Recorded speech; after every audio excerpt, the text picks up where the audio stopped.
আসসালামু আলাইকুম রহমতুল্লাহ। আজকে আমি দানোর বীজ কিলাখান শোধন করইন ও জিনিসটা দেখাইমু। এটা আমার হইল দানোর বীজ বিনা 17। আমি এই দানোর বীজটা শোধন করবো। দানোর বীজ শোধন করার লাগে আমি এই ঔষধটা আনছি, কার্বেন্ডাজিম গ্রুপের ছত্রাকনাশক।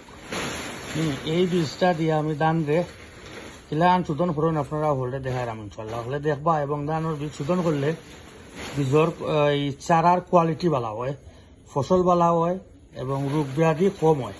তার কারণে এটা হলে ফলো করা জরুরি দরকার। ওটা একটু ফলো করবা সবে। আমরা ধানের বীজগুলারে মানে ডালগ্রাম এই ছত্রাকনাশক মিশাইবার লাগে। তো এটা আর একটা জিনিস আমি কইয়া দিই, মুখটা বালা করে বাদ দিয়া আর তো গ্লাভস লাগাইয়া আর ইয়ে করলে বালা হয়।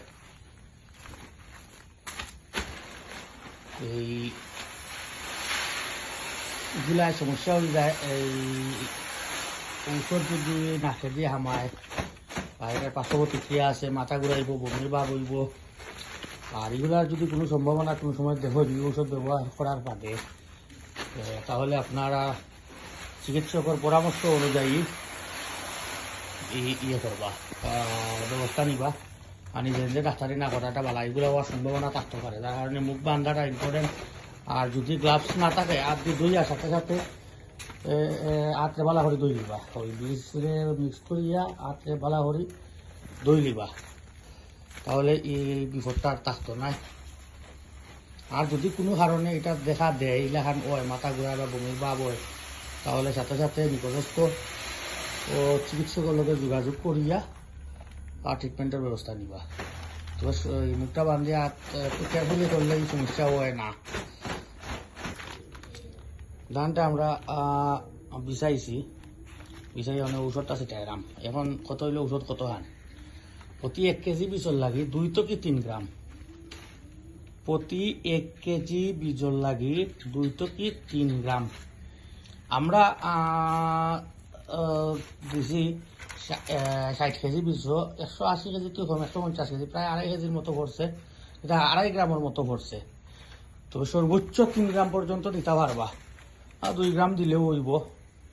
আমরা এই হারে মিক্স করলাম, মানে আমি আমার পরের 150 গ্রাম পরের 60 কেজি বীজ আমরা ঔষধ মিশাই লিছি। এখন আমরা দানালে খুব ভালো হবে এটা মিক্স করবো।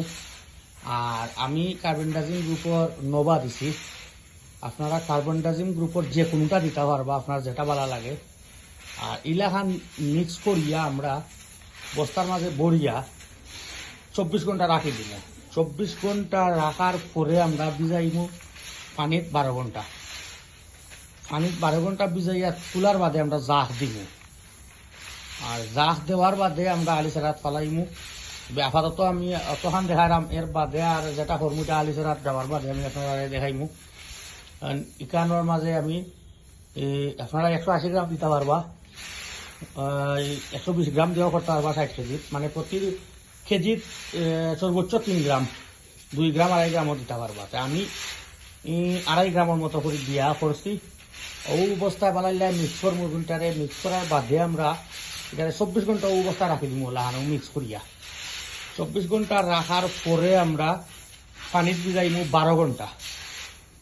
12 ঘন্টা ভিজাইয়া তুলিয়া দিব জাহ দেওয়ার পরে দানের মাঝে হালকা গেরা আইব। এরপরে আমরা এটারে আলি ফেরাত নিয়া বপন করব।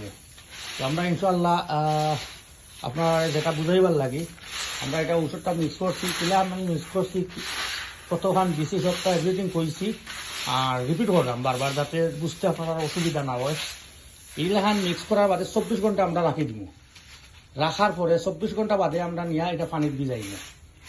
পানির ভিজানির 12 ঘন্টা ভিজাই রাখবো। পানিত রাখার বাদে তুলিয়া জাহ দিব। এগুলা 1 দিন বা 2 দিন জাহ দেওয়ার বাদে একটা দানা এটা গেরা আইব।